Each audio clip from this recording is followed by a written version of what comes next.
and events leading up to our entry into the war. Well, what are the causes? Why are we Americans on the march? Is it because of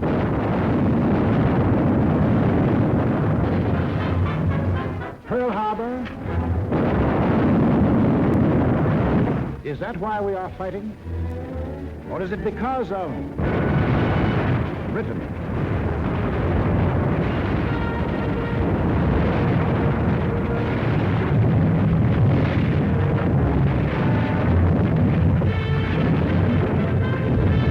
France?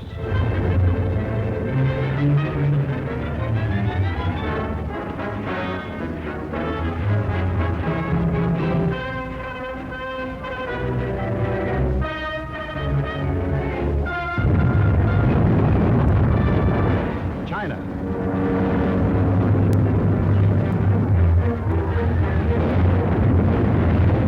Czechoslovakia?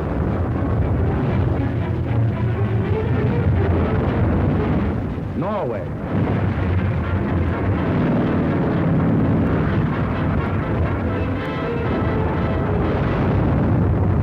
Poland?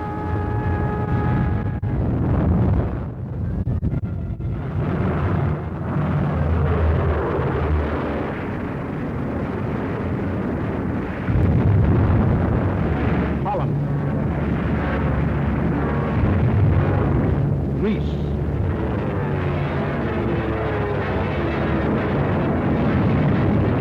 Belgium? Albania? Yugoslavia? Or Russia?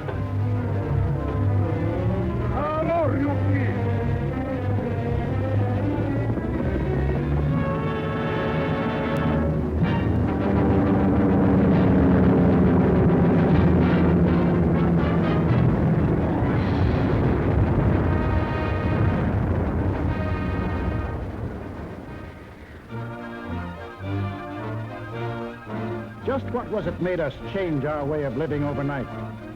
What turned our resources, our machines, our whole nation into one vast arsenal, producing more and more weapons of war instead of the old materials of peace?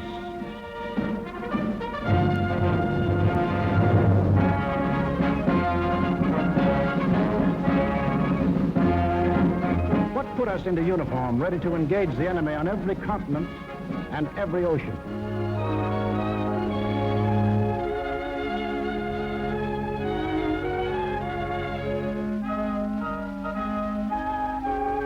What are these two worlds of which Mr. Wallace spoke? The free and the slave. Let's take the free world first. Our world. How did it become free? Only through a long and unceasing struggle inspired by men of vision. Moses, Muhammad, Confucius,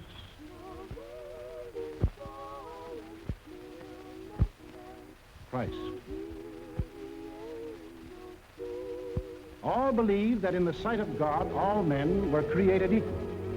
And from that there developed a spirit among men and nations, which is best expressed in our own Declaration of Freedom.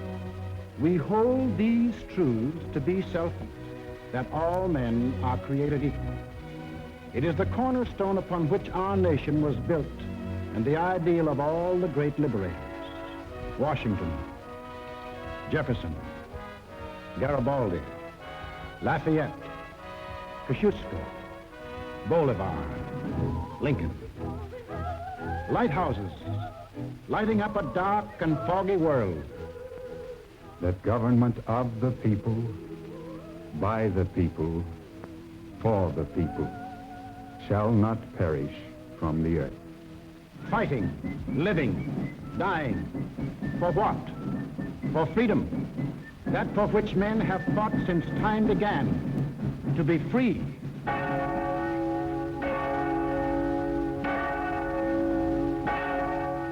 Is life so dear or peace so sweet as to be purchased at the price of chains and slavery? Forbid it, Almighty God.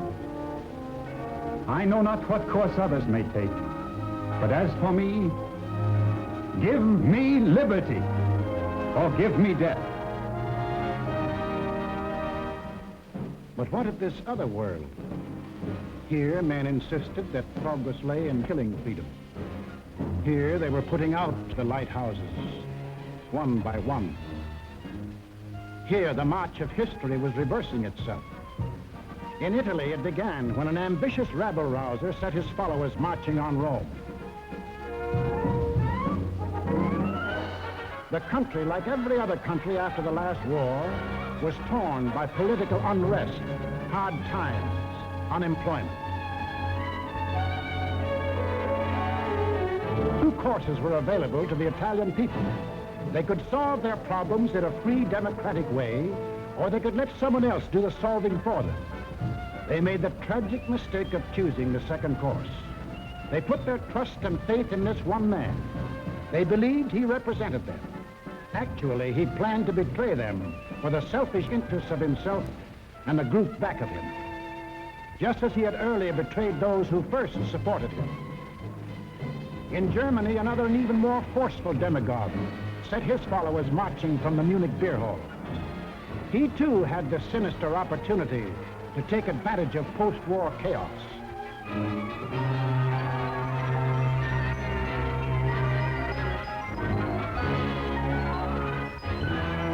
But he also had certain distinctive German characteristics to play on. To start with, the Germans have an inborn national love of regimentation and harsh discipline. He could give them that.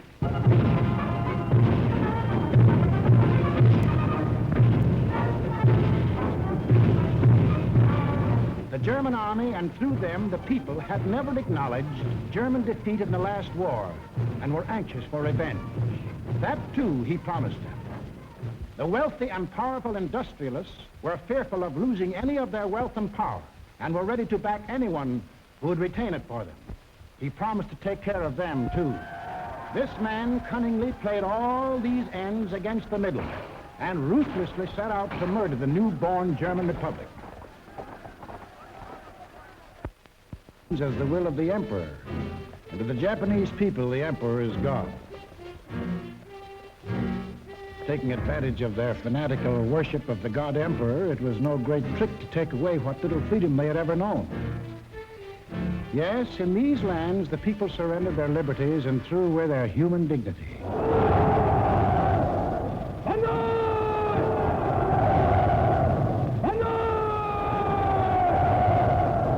They gave up their rights as individual human beings. They became a part of a mass, a human herd.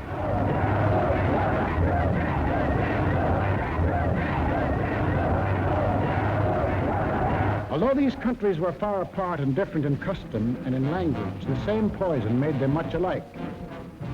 Each got a new uniform. In Italy, the new bosses wore black shirts. In Germany, the shirts were brown.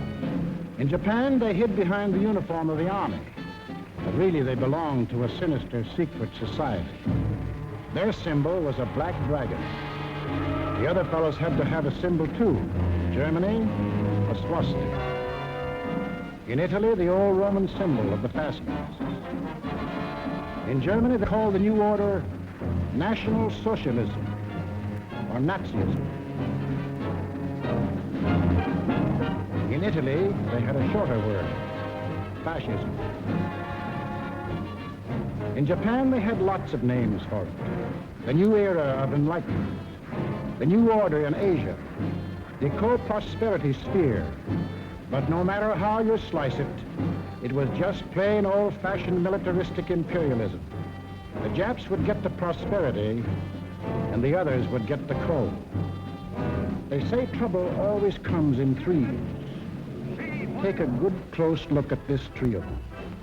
Remember these faces. Remember them well. If you ever meet them, don't hesitate. Eine wahrhaftige Weltanschauungspartei sein. Und zweitens, Sie wollten, Herr... Stop thinking and follow me, cried Hitler. I will make you masters of the world. And the people answered, Heil! Heil!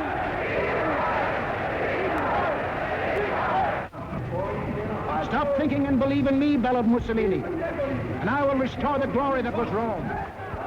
And the people answered, Duce, Duce. Stop thinking and follow your God Emperor, cried the Japanese warlords, and Japan will rule the world. And the people answered, Banzai, Banzai. Each system was alike in that the constitutional law-making bodies gave up their power. The Reichstag in Berlin, the House of Deputies in Rome, the Diet in Tokyo. And these elected representatives became collections of stooges, rubber stamp organizations. Applauding on cue the words of the leaders. Each system did away with free speech and free assembly. Each system did away with a free press and substituted a press controlled by the party. Through their ministries of propaganda, each took complete control of the theater, the movies, the radio. Every cultural activity and every channel of information was controlled by the most important members of the party. Each did away with free courts and trial by jury, and substituted courts and judges run by the party. Each abolished labor unions and the rights of bargaining for wages. Fernschießwaffen zur Meldung! Achtung! Abteilung 6, 310 mit 1-3-114 beim Kranbau. Danke. Heilser! Heilser! Lassen Sie weiterarbeiten. Weiterarbeiten! And under the pretext of patriotism established a system of forced labor. Each enforced its decrees by an army of secret police who held the power of life and death over every individual. And for the few who still believed in freedom and said so, there was a ready answer.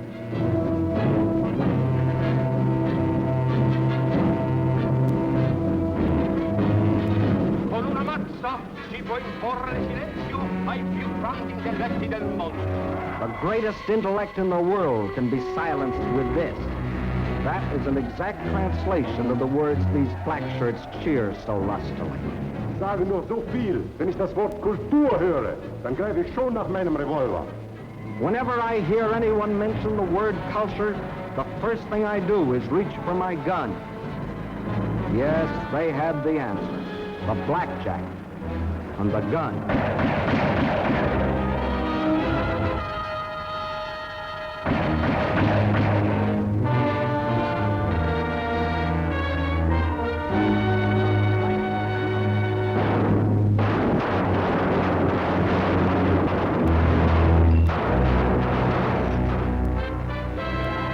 In Italy, they did it different.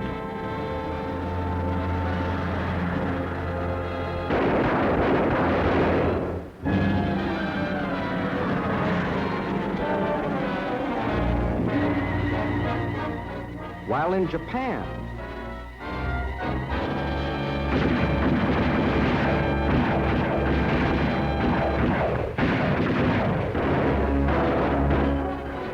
to their names can be added those of hundreds and thousands of others who stood in the way of the new order. Finally, there is only one obstacle left.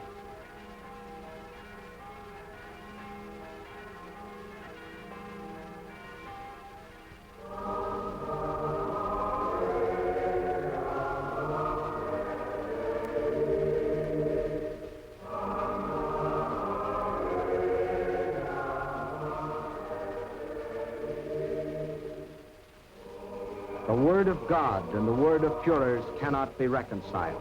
Then God must go.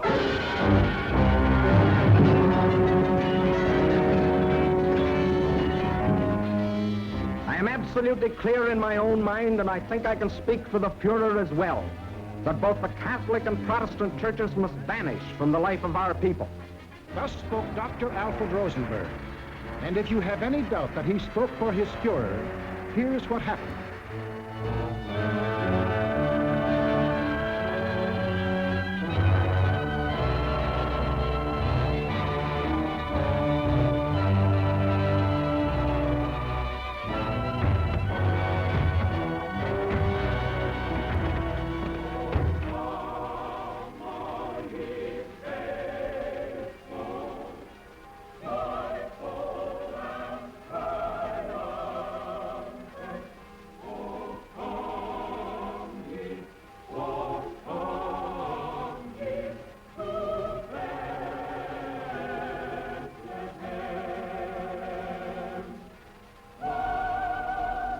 thousands of other men of God, Protestant, Catholic, Jewish, were persecuted, arrested, confined in concentration camps.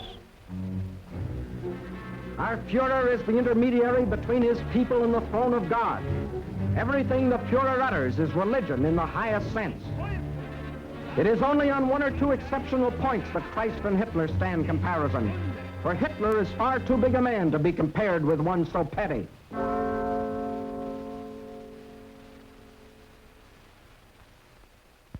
German classrooms.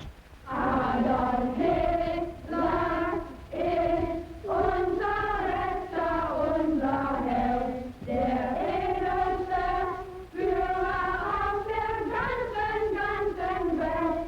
Für Hitler leben wir und wir sterben gerne wir. Für den Führer bis zum Tod, denn er ist unser Gott.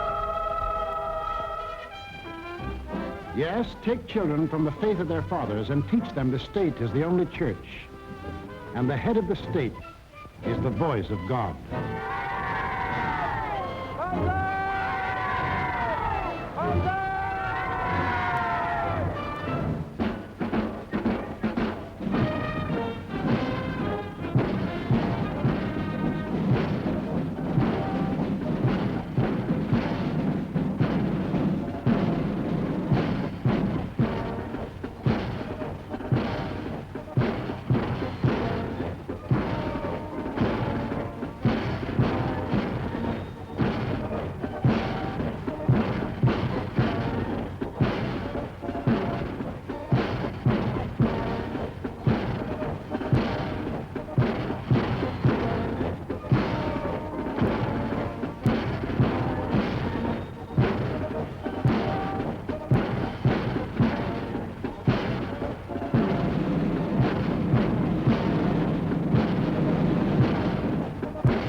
was the way of life, or better, the way of death, in that other world. Now, what of our world, the democratic world? What did we want? What did we do about it? First of all, we wanted peace and security. And to prove our sincerity, in 1921, we initiated the Washington Disarmament Conference. This resulted in two vitally important treaties. One, to reduce the size of the British, Japanese, French, Italian, and American fleets. And the other, the Nine-Power Treaty, which guaranteed the integrity of China. And incidentally, one of the powers signing this was Japan. Later on, in 1929, we signed the Kellogg-Briand Pact, which was supposed to abolish war as a means of settling international disputes. This pact was signed by 47 nations, including Germany and Japan. President, I have the honor of handing you the London Naval Treaty. Faithful to our treaty obligations,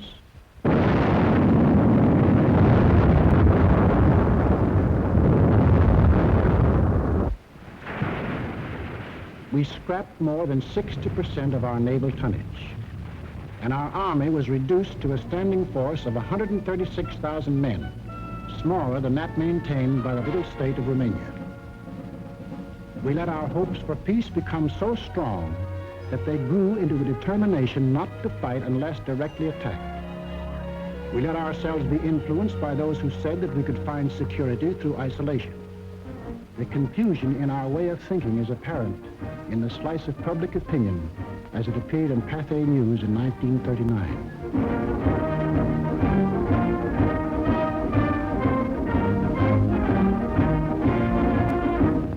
Another war, not for me. This time America should keep out, and I know I will. If war breaks out in Europe, I think that this country should heed the advice of its first president and avoid all foreign entanglements. I haven't the slightest idea of European affairs.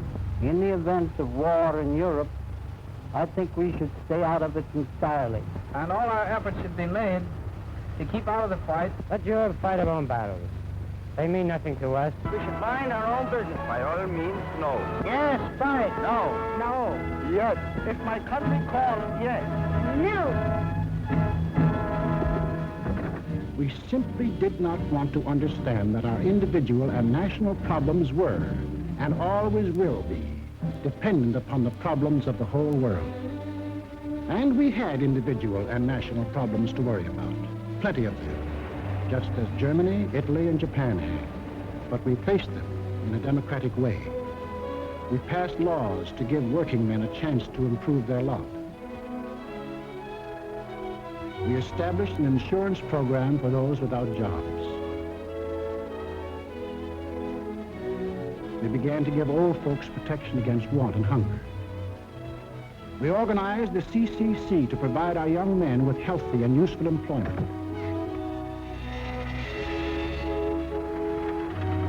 A federal works program came into being and changed the face of our nation with new roads, bridges, schools.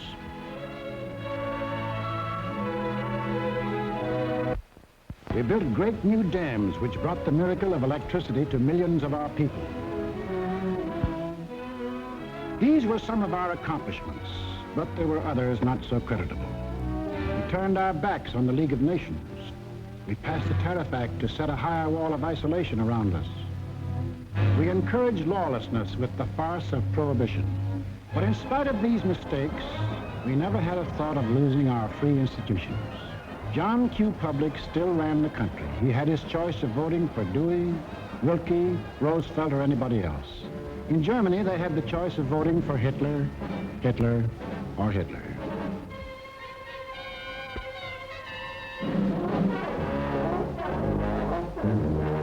Over here, John Q. still read what he pleased. And although he heard of books being burned in other countries, he would have laughed if anyone had told him his books would ever be burned.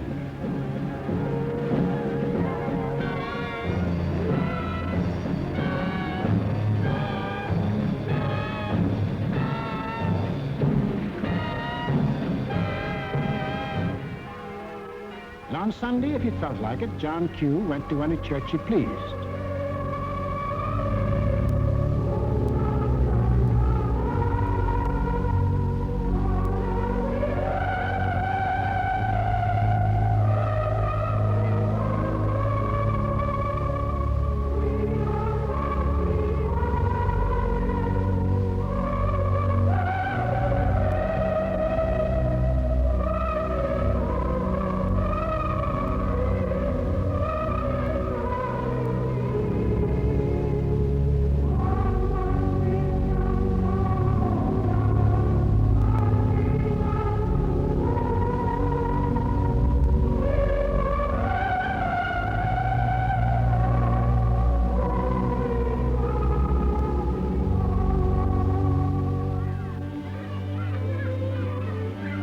most of all, he got a kick out of seeing his kids grow up.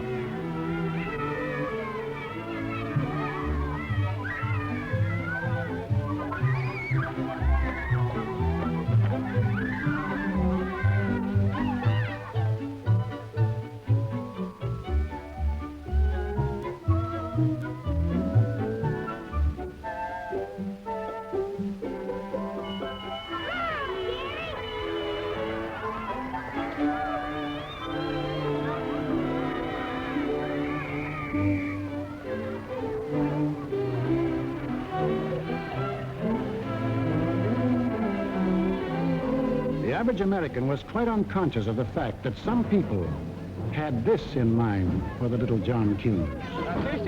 Viel mehr, Jung. Wollt ihr auch so da?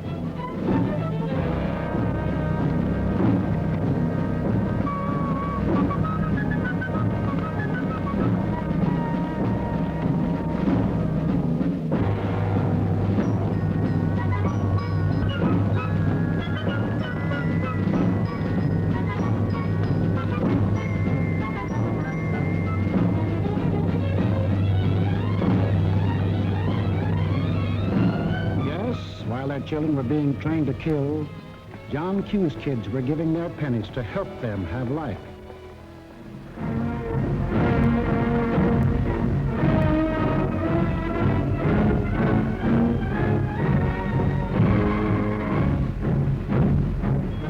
And when we saw these men in the newsreels, quite often we laughed. To us, they looked like characters in a musical comedy.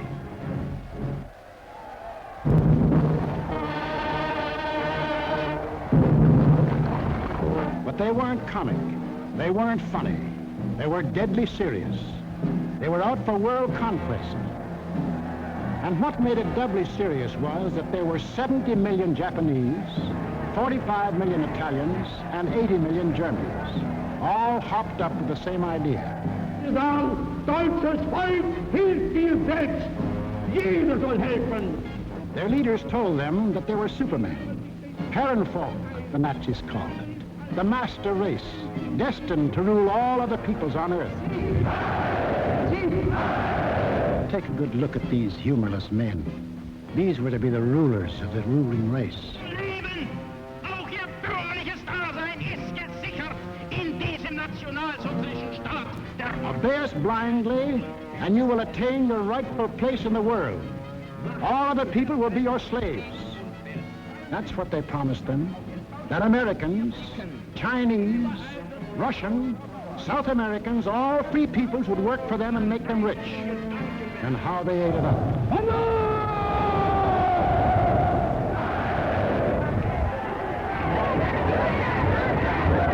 We shall restore the glory that was Rome.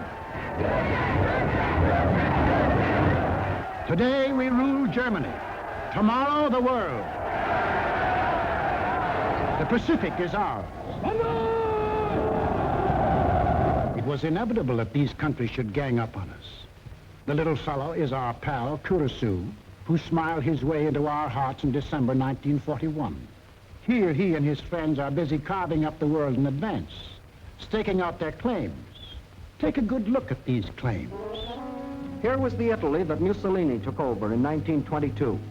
And almost his first act was to tell the Italians they were the rightful owners of Corsica, Nice, Savoia, Albania, Tunisia, Ethiopia, and a land corridor linking it with Libya.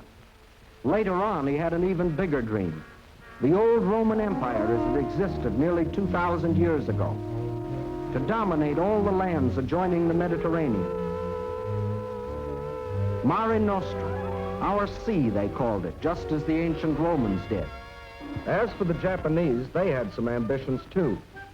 By 1920, they had grabbed off Formosa, Korea, and the southern half of the island of Sakhalin. Then Baron Gishi Tanaka, the prime minister, carefully set down Japanese aims in a document called the Tanaka Memorial. It was presented to the emperor July 25th, 1927.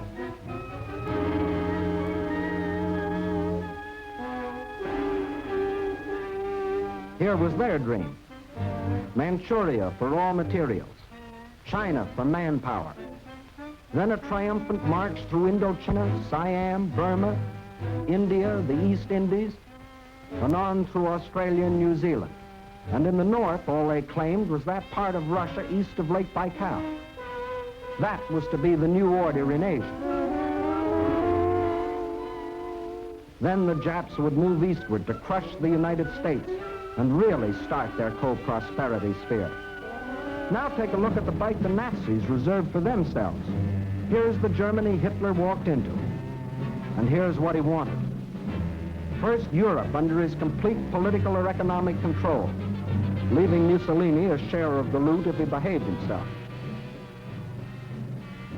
Then the drive to the east, through the rich oil lands of Iran and Iraq, into India. Another push south through Africa. Then from Dakar, jump off to meet the honorary Aryans who were to move in on South America through the Pacific. At the same time, start across from the Scandinavian countries to hook up with his buck-toothed pals coming over from Siberia to join in the conquest of the United States. There it is, gents. All they left us was Shangri-La. And they'd claim that, too, if they knew where it was. If they had a chance, listen.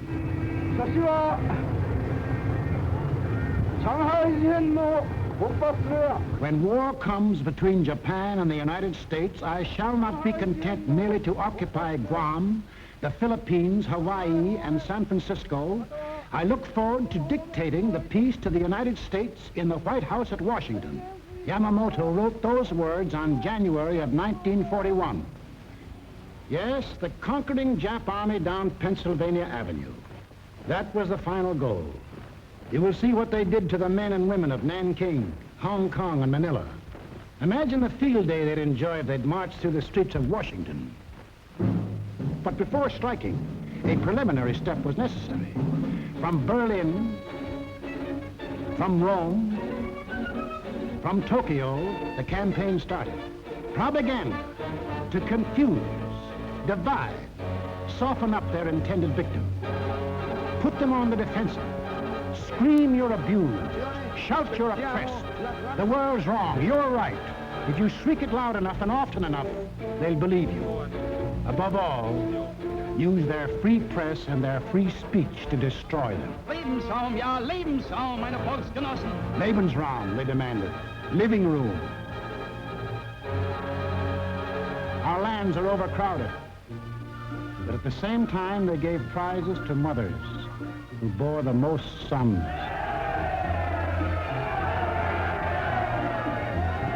They brought together large groups of young men and young girls for human breeding. Read what one of their leaders wrote.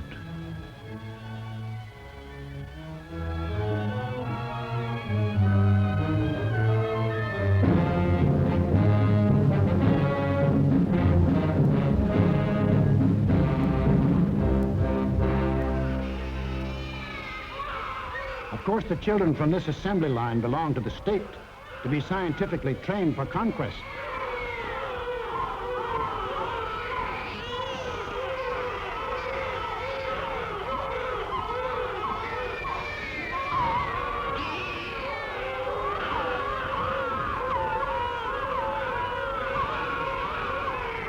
Another howl was the lack of raw material. They claimed they were the have-nots and we were the haves. But out of this supposed lack, they built up the greatest war machines the world has ever known.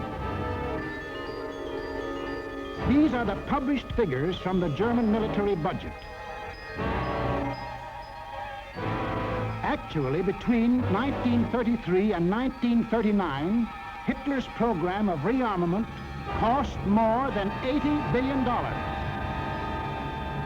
The Nazis alone assembled a striking force of 30 panzer divisions, 70 motorized divisions, 140 infantry divisions, plus the Luftwaffe, the world's largest air force. And they had no raw materials. Think of the bread, the automobiles, the good things of life that the German, Italian, Japanese leaders might have given their people if they had spent this money for peace instead of war.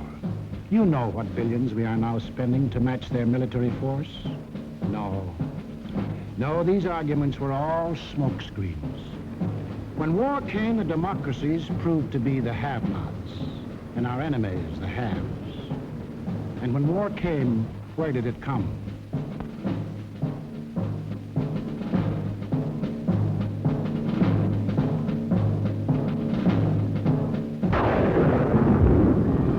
Remember that date, September 18, 1931. A date we should remember as well as December 7, 1941. For on that date, in 1931, the war we are now fighting began. The place was Manchuria, the northernmost province of China, 6,000 miles from San Francisco. Manchuria, the first objective in the Tanaka Plan. By September 18th, the Japanese, who by treaty patrolled the southern Manchurian Railway, had secretly and illegally increased their garrisons. On the Korean-Manchurian border, an entire Japanese army was assembled, conveniently equipped for a winter campaign. All they needed was an excuse. They made their own. At 10:30 that night, just after the Mukden Express had passed by, a section of track was dynamited, causing damage to one rail and 2 fish plates. Japan's honor had been violated. Within half an hour, the Japanese railroad garrison launched a coordinated attack on the barracks of the sleeping Chinese army at Mukden. The slaughter was appalling. By midnight, the conveniently placed Japanese army poured across the Korean border, and the first open act of aggression, the invasion of Manchuria, was on. In 4 days, they had occupied the whole of southern Manchuria, and shortly after, the whole country. Manchuria became Manchukuo, a puppet state with an obedient stooge on the throne, Henry Puyi, a weakling whom the Japanese had prepared for the job with 7 years of women and song. In Washington, Henry L. Stimson, then Secretary of State, now Secretary of War, sent out a blistering denunciation of the attack. The League of Nations sent a committee of 5, headed by Lord Lytton and including our own General Frank McCoy, to Manchuria to investigate. In October of 1932, the committee issued its report. We found that the Japanese occupation of this large part of China was not justified on the ground of self-defense, and that the new state which had been set up was a Japanese protectorate rather than a genuine case of Manchurian self-determination. Shortly after, the League condemned Japan as an aggressor nation. À son Excellence, Monsieur Matsuoka, délégué du Japon. I call on His Excellency, Monsieur Matsuoka, delegate of Japan.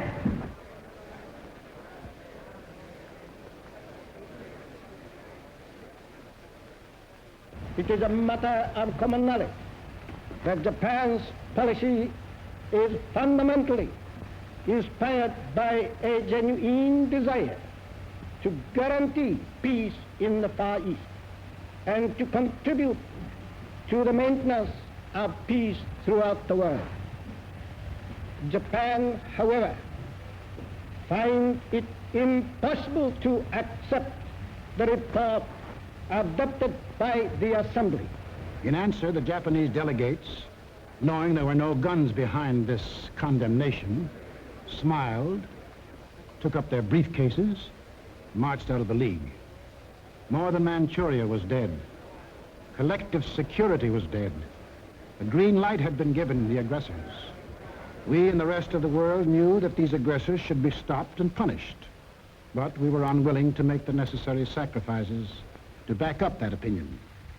It was impossible to convince a farm boy in Iowa, or a driver of a London bus, or a waiter in a Paris cafe that he should go to war because of a mud hut in Manchuria. Yet the subsequent course of history makes it clear that that incident, so many miles away, is one of the main reasons that you and millions of others are in uniform today. Japs had Manchuria. Phase number 1 of the Tanaka Plan was completed. Phase number 2, the conquest of China. In 1932, without warning, the Japs attacked the Chinese city of Shanghai.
Here they met such stubborn resistance that they had to pour more than 75,000 troops into the local battle before capturing the city. This resistance made them decide to shift their campaign to the north, and in 1933 they added the province of Yehol to Manchuria. Yes, the Japs launched the second phase of the Tanaka Plan, but they had yet to finish it. A united nation stands against them. Under the inspired leadership of General Chiang Kai-shek, the Chinese people fought and still fight on. Meantime, what of Japan's partners? What helpless people were they planning to bomb, slaughter, drive into slavery? Hitler was not yet ready, but Mussolini was. Mussolini had to be. His people were growing restless. Fascism hadn't produced the heaven on earth that he had promised them. So he pulled the old trick of launching a foreign war to divert attention from troubles at home. So Mussolini beat his chest like Tarzan and looked around for a worthy foe. He found one, Ethiopia. A good country for the beginning of a glorious empire. Its army had no machine guns. Its army had no tanks. Its army did have an air force. Exactly one old airplane. One airplane against a nation which had developed a new theory of total air war. Of the blitz which would wipe out cities, destroy civilians, men, woman, and child. In October of 1935, following the Japanese example, an incident was provoked at the little settlement of Wall near the border of Ethiopia and Italian Somaliland. Italy's honor had been violated. Refusing any arbitration, Mussolini moved the whole might of his army through the Suez Canal to overrun the undefended country. Ethiopia's emperor, Haile Selassie, appeared before the League of Nations.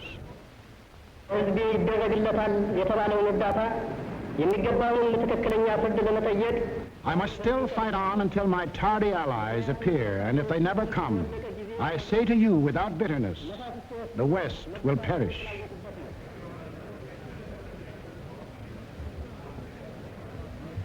Members of the League half-heartedly stopped trading with Italy, but refused the only thing that will stop any aggressor: force. Ethiopia was left to herself. Native leaders came to pledge their allegiance.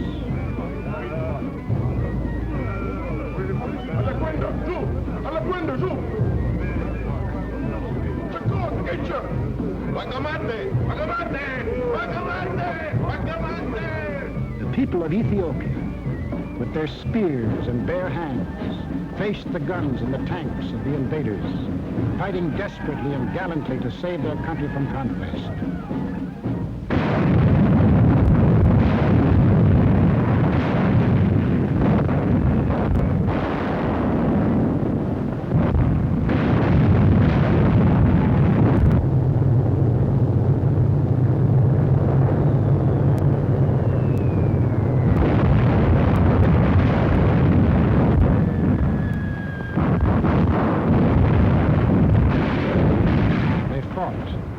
And they died.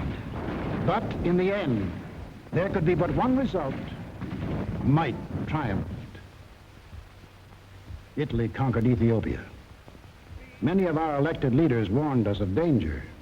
Without a declaration of war and without warning or justification of any kind, civilians, including vast numbers of women and children, are being ruthlessly murdered with bombs from the air. But we were still hypnotized by the fact that two broad oceans stood between us and the rest of the world. We didn't realize that the time when months were needed to span these oceans was ended, that the steamship had cut these months to days, and that now the whole Earth's surface could be covered in the space of hours. Yes, we were a nation that wanted peace. But we hadn't yet learned that peace for us depends on peace for all. Nobody would run the risk of war because of some mud huts and barren plains in Ethiopia, any more than we would run the risk for some similar huts and plains in Manchuria. Correctly interpreting our attitude, the aggressors were all the surer that they could get what they wanted. Japan had started on her march of conquest. Italy had begun her new empire. And now the third gangster. What about him? We'll take him up in our next film and show how he joined his partners and put in his bid. For this is what we are fighting. Freedom's oldest enemy. The passion of the few to rule the many. This isn't just a war. This is the free people's life and death struggle against those who would put them back into slavery. The free peoples of America and Britain, of Russia and China, of Canada, Australia, and all the 30 United Nations that have sworn that man shall still remain free. That is the cause in which we fight. We lose it, and we lose everything. Our homes, the jobs we want to go back to, the books we read, the very food we eat, the hopes we have for our kids, the kids themselves. They won't be ours anymore. That's what's at stake. It's us or them. The chips are down. Two worlds stand against each other. One must die, one must live. 170 years of freedom decrees our answer.